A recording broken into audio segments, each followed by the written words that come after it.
এটা হচ্ছে একটা নারিকেলের তেল। সেটা হচ্ছে একটু ময়লা আছে, মুছতেছি, তারপরে মোছার পরে দেখাচ্ছি। এটা কেন দেখাচ্ছি আপনাদের। তো এটা হচ্ছে জুই ন্যাচারাল 100% বিশুদ্ধ নারিকেল তেল। আমি বলছি না, এখানে লেখা রয়েছে, সেটা জাস্ট আমি আপনাদেরকে পড়ে শোনাচ্ছি। এখানে লেখা রয়েছে 100% কোকোনাট অয়েল, প্রাকৃতিকভাবে ভিটামিন ই ও অন্যান্য পুষ্টি উপাদান সমৃদ্ধ, naturally enriched with vitamin E and other nutrient. মূল উপাদান নারকেল তেল। কি ইনগ্রিডিয়েন্ট কোকোনাট অয়েল। এখানে নেট পরিমাণ দেখাচ্ছে, সর্বোচ্চ খুচরা মূল্য কিন্তু এখানে দেয় নাই, নিচে দেয়া আছে। এই জন্য এখানে ডেট দেওয়া হয়েছে উৎপাদনের তারিখ হতে 18 মাস পর্যন্ত ইউজ করতে পারবেন। এরপরে এটা আমি আসলে বলতে পারবো না এটা কি। এখানে তাদের একটা সনদের ইয়া দিচ্ছে, ছবি দিচ্ছে। এরপরে স্কয়ার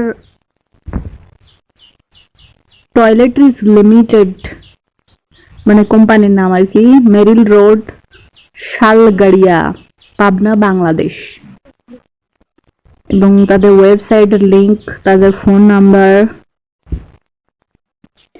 তো এখন আমরা এর দাম দেখবো, মেনলি এটাই আমাদের ফোকাস করার বিষয়। এখানে দেয়া আছে এটা হচ্ছে 200 মিলি একটা বোতল কোটা, যার মূল্য হচ্ছে 155 টাকা। এবং এখানে উৎপাদনের ডেট দেওয়া রয়েছে 21/6/2023 এবং ওভার ডেট মানে ডেট এক্সপায়ার হবে 20/12/2024। পুরা 2024 সাল পর্যন্ত চলবে বলা যায়।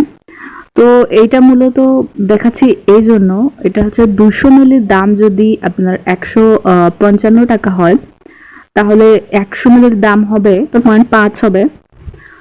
এর তাহলে 1 কেজি তেলের দাম পড়তেছে 775 টাকা। আপনি ভাবতে পারছেন 1 কেজি তেলের দাম 775 টাকা।